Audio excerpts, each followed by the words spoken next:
dumaan ka sa lubak-lubak na kalsada, katulad na lamang nung pinost natin, na pinadala sa ako, ng akon kasi Manua. I forgot your name palangga, but thank you so much. Gin-post ko dira sa Buljakan.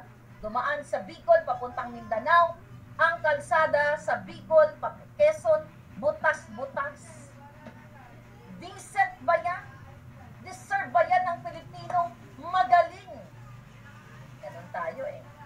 At may boksingero, proud to be Filipino nanalo. May Olympian, proud to be Filipino.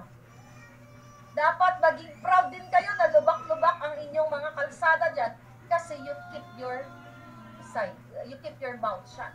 Hindi kayo nagsasalita na sukang-suka na kayo sa gobyerno. Wala kayong pakialam kasi hindi naman ako politikong tao.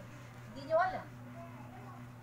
Eh, bawat hiningan nyo, may kaakibat na politikang usapin.